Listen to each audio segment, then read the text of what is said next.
আসসালামু আলাইকুম। যারা টেন্স নিয়ে অনেক বেশি টেনশন, সেই টেনশন দূর করার জন্য আজকে আমরা নিয়ে এসেছি টেন্সের সেকেন্ড পার্ট এবং দ্বিতীয় ক্লাস, যেখানে আলোচনা করব পাস্ট টেন্স নিয়ে। আর এই পাস্ট টেন্স এমন ভাবে আপনাকে এত সহজে এত সংক্ষিপ্ত আকারে পুরো ডিটেইলস বোঝাই দেব, আপনি অবাক হতে বাধ্য। সো শুরু থেকে শেষ পর্যন্ত ক্লাসটি করুন ইনশাআল্লাহ।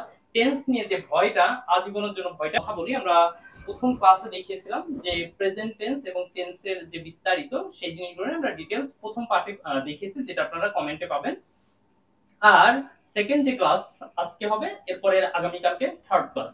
তো আমরা আজকে কথা বলবো পাস্ট টেন্স নিয়ে। এখানে আমরা দেখতে পাচ্ছি আমরা কিন্তু একদম প্র্যাকটিক্যাল এক্সাম্পলের মাধ্যমে আমরা একটু বোঝানোর চেষ্টা করি অলওয়েজ, কারণ আপনার রুলস এর থেকে যত বেশি এক্সাম্পল দিয়ে বুঝতে পারবেন ওই জিনিসটা আপনি তত বেশি ব্রেনে রাখতে পারবেন। আমরা যদি প্রথমে একটু খেয়াল করি, এখানে দেখেন তো কি আছে, বলছে আই প্লেড ফুটবল। আচ্ছা আমি একটু বলে রাখি, আমি সাধারণত দুই ভাবে পড়বো, একটা হচ্ছে আমরা যেন কথা বলতে পারি, আর একটা হচ্ছে যেন আমরা গ্রামারে ভালো করে একাডেমিকে ভালো করতে পারি। কারণ গ্রামারে অনেক শর্টকাট টেকনিক লাগে, আর যারা অর্থ সহ বুঝতে পারবেন তারা তো খুব সহজেই ইংরেজিটা খুব দ্রুত কি করতে পারবেন, সলভ করতে পারবে, এত টেকনিক প্রয়োজন হয় না। এই জন্য আমি চাই আপনারা দুই ভাবেই শিখুন, যত শিখবেন পরীক্ষার হল তত দ্রুত সলভ করতে পারবেন। তাহলে আমরা একটু আসি, আমরা এখানে একটু খেয়াল করি। প্রথমে যদি একটু বলি আই প্লেড ফুটবল, অতীতকাল মানে কি? আমি ফুটবল খেলেছিলাম, তার মানে অতীতে শুরু হয়ে অতীতেই শেষ। আমি ফুটবল খেলেছিলাম, অতীতে শুরু হয়ে অতীতেই শেষ। এখানে আমরা দেখতে পাচ্ছি, এখানে দেখেন কি প্লেড, এই প্লেডটা কি ভি2, আর গতকালকে কি ছিল প্রেজেন্ট, প্রেজেন্ট কি ছিল ভি1। তার মানে এটা হচ্ছে কি পাস্ট ইনডিফিনিট অথবা পাস্ট সিম্পল। এরপরে দেখেন আমরা যদি একটু খেয়াল করি, তাহলে আমরা যেটা বলতেছিলাম যে কাজটি অতীতেই শেষ হয়ে গিয়েছিল। সেকেন্ড বাক্য দেখেন, I was playing football, I was playing football, আমি ফুটবল খেলেছিলাম। এখানে কি বলছেন, আমি ফুটবল খেলেছিলাম। এখানে যদি বলি অতীতে, আবার দেখেন এটা হচ্ছে কি অতীতের কোনো একটি কাজ, অতীতের কোনো একটি কাজ বা একটি সময়ে কাজটি ঘটেছিল। আমরা যদি একটু দেখি, আমরা কি বললাম যে অতীতে কোনো একটি সময়ে কাজটি ঘটেছিল। তার মানে আই ওয়াজ প্লেইং, ওয়াজ তো দেখলেই আমরা চোখ বন্ধ করে বলতে পারি এটা কি, এটা হচ্ছে পাস্ট কন্টিনিউয়াস টেন্স, ওয়াজ প্লাস ভার্বের সাথে আইএনজি। তার মানে অতীতে কোনো একটি সময়ে কাজটি চলেছিল। অতীতে, বর্তমানের কথা না, এটা অতীতে কোনো একটা সময় কাজটা চলমান ছিল। এরপর দেখেন তিন নাম্বার, দেখেন আই হ্যাড প্লেড ফুটবল। আচ্ছা আমাকে একটু বলবেন, I had plus V3, এখানে কি আছে had plus V3, I had played football, আমি ফুটবল খেলেছিলাম। এটা আর ওটা দেখেন পার্থক্য কি? পার্থক্য হচ্ছে এইটা অতীতে কোন একটা সময়ে কাজটা চলমান ছিল অতীতে, বাট had played মানে হচ্ছে কি দুইটা ঘটনা। কয়টা ঘটনা? দুইটা ঘটনার যেটা আগে ঘটিয়েছিল। কি বললাম? যেটি আগে ঘটেছিল।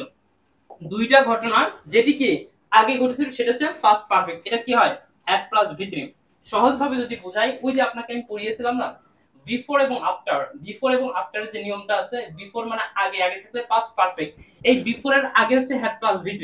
যেমন আমরা বলি আই হ্যাড প্লেড ফুটবল, আমি ফুটবল খেলেছিলাম, বিফোর মাই ফ্রেন্ড কেম, অর্থাৎ আমার বন্ধু আসার আগে আমি কি ক্রিকেট খেলেছিলাম। তাহলে এভাবে আমরা বলতে পারি। এরপরে দেখেন আমরা যদি একটু খেয়াল করি, 4 নাম্বার দেখেন I had been playing football, I had been playing football. এখানে আমরা দেখি I had been playing football for 2 hours.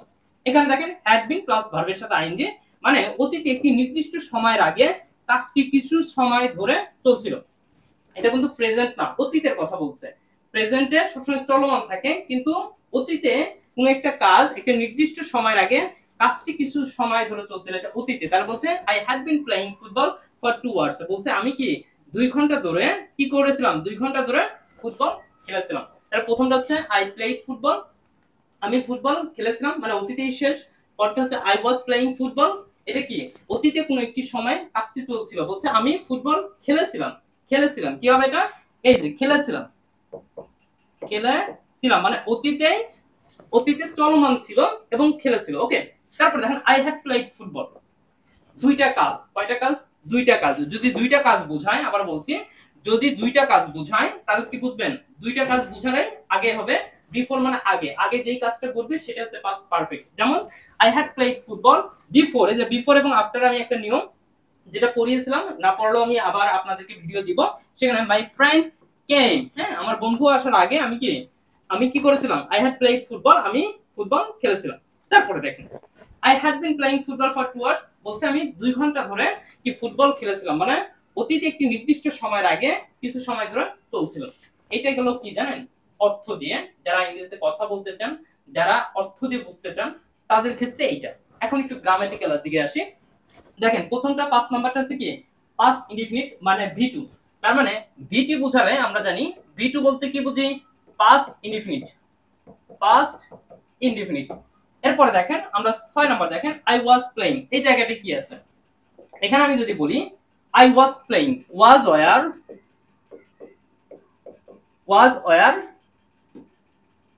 Plus ভার্বের সাথে আইএনজি, ওয়াজ ওয়্যার প্লাস ভার্বের সাথে আইএনজি। গত ক্লাসে আমি পড়িয়েছিলাম যে কন্টিনিউয়াস মানে কি, কন্টিনিউয়াস প্রেজেন্টে পড়েছিলাম অ্যামিজার, আর পাস্টে পড়াচ্ছি ওয়াজ ওয়্যার, তারপর কি ভার্বের সাথে আইএনজি। তারপরে দেখেন 7 নম্বরে কি বলছিলাম, আই হ্যাড প্লেড মানে হ্যাড প্লাস ভি3, প্রেজেন্ট পারফেক্ট, এটা হচ্ছে কি পাস্ট পারফেক্ট টেন্স। আর প্রেজেন্ট পারফেক্ট টেন্সে পড়িয়েছিলাম কি হ্যাভ প্লাস ভি3, আর পাস্ট পারফেক্ট হচ্ছে হ্যাড প্লাস ভি3, এটা নাম হচ্ছে কি পাস্ট পারফেক্ট টেন্স। এরপর দেখেন 8 নম্বরে I had been playing football for 2 hours, এটা হচ্ছে কি past perfect continuous tense, past perfect continuous tense. আর এই পাস্ট পারফেক্ট কন্টিনিউয়াস টেন্সের গঠন হচ্ছে হ্যাড প্লাস বিন প্লাস ভার্বের সাথে ING, had plus been plus ভার্বের সাথে আইএনজি, এটা হচ্ছে কি প্রেজেন্ট পারফেক্ট কন্টিনিউয়াস টেন্স। তার মানে আমরা শুধু পার্থক্যগুলো একটু বুঝি, সরি এটা হচ্ছে পাস্ট পারফেক্ট কন্টিনিউয়াস টেন্স, আমরা একটু পার্থক্য বুঝি প্রেজেন্ট এবং পাস্টের মধ্যে। প্রেজেন্টে পড়িয়েছিলাম যে ভি1 থাকলে প্রেজেন্ট, ভি2 থাকলে পাস্ট ইনডিফিনিট, ওকে। তারপরে প্রেজেন্টে পড়িয়েছিলাম অ্যাম ইজ আর প্লাস ভার্বের সাথে আইএনজি, ওটা ছিল প্রেজেন্ট কন্টিনিউয়াস, আর ওয়াজ আর প্লাস ভার্বের সাথে আইএনজি, এটা হচ্ছে কি পাস্ট কন্টিনিউয়াস। আর প্রেজেন্ট পারফেক্টে পড়িয়েছিলাম হ্যাভ হ্যাজ প্লাস ভি3, পাস্ট পারফেক্টে হবে হ্যাড প্লাস ভি3। প্রেজেন্ট পারফেক্ট কন্টিনিউয়াসে পড়িয়েছিলাম হ্যাভ হ্যাজ বিন প্লাস ভার্বের সাথে আইএনজি, আর পাস্ট পারফেক্ট কন্টিনিউয়াস টেন্সে পড়ালাম যে হ্যাড বিন প্লাস ভার্বের সাথে আইএনজি। পার্থক্য শুধু এই ভার্বের, পার্থক্যই শুধু কি এই ভার্বের পার্থক্য যদি বুঝতে পারেন, আমার মনে হয় এই টেন্স নিয়ে আর কোনো সমস্যা নেই। আর অর্থ যেটা সেটা তো আমি বুঝিয়ে দিলাম। এখন আসি কখনো ওয়াজ বসে কখনো ওয়্যার বসে। আমি যদি একটু বলি যে ওয়াজ মানে সিঙ্গুলার, ওয়াজ মানে কি সিঙ্গুলার, এটার সাথে কি আই হি সি ইট এদের সাথে কি বসে ওয়াজ বসে। অথবা যদি একটা বিষয় হয়, একটা ব্যক্তি হয়, একটা বস্তু হয়, সেই ক্ষেত্রেও কি বলবে ওয়াজ বলবে। আর ওয়্যার কখন বলবে, ওয়্যার তখনই বলবে যখন আমরা যদি বলি যেমন দে উই ইউ, অর্থাৎ যদি প্লুরাল হয় তাহলে ওয়্যার বলবে। তো এই হচ্ছে আমাদের পাস্ট পাস্ট টেন্সের চারটা যে আমাদের প্রকারভেদ ছিল, হ্যাঁ past indefinite, past continuous, past perfect continuous. এই হচ্ছে আমাদের কমপ্লিট ক্লাস। ক্লাসটি কেমন লাগলো, যদি ক্লাসটি ভালো লাগে অবশ্যই নিজে একটা কমেন্ট করবেন, আপনার অনুভূতিটা শেয়ার করবেন, পরবর্তীতে কোন ভিডিও চান সেটা তো অবশ্যই বলবেন। এবং আপনার ক্লাসটি যদি মনে হয় আপনার উপকার করেছে, তাহলে আপনি নিজের টাইম লাইনে বা আপনার শেয়ার করলে আপনার পরিচিত যারা আছে তারা কি করবে, তারাও ক্লাসগুলো দেখতে পারবে। আপনি একটা জিনিস মনে রাখবেন, যদি কখনো জ্ঞান বাড়াতে চান অবশ্যই জ্ঞানটা ছড়িয়ে দিতে হবে। জ্ঞান কৃপণতার মধ্যে রাখলে কখনো জ্ঞান প্রসারিত হয় না। এই জন্য আপনি যখন একটা কিছু উপকৃত হবেন, সেই উপকৃত যেন অন্য মানুষরা হতে পারে, যার দরুন আপনি কি করতে পারেন, এটা শেয়ার করতে পারেন। আর আরেকটা বিষয়, আপনারা কিসের উপরে ভিডিও চান আপনারা অবশ্যই আমাকে বলবেন। আমি ইনশাআল্লাহ ইংরেজির ভিত্তিটা স্ট্রং করার জন্য, যেন আপনারা প্রত্যেকে ফ্রিতে ইংরেজি শিখতে পারেন, এটার জন্য আমি নিয়মিত আপনাদের জন্য প্রতিনিয়ত সকাল রাত রাত হচ্ছে আপনার রাত হচ্ছে 8টায় আর সকাল 8টায়, প্রতিদিন রাত 8টায় সকাল 8টায় আমরা প্রতিনিয়ত ভিডিও দিয়ে যাচ্ছি। আমাদের পেজ এবং আমাদের ইউটিউব চ্যানেলগুলো ফলো করেন। দেখা হবে পরবর্তী ক্লাসে। আসসালামু আলাইকুম, আল্লাহ হাফেজ।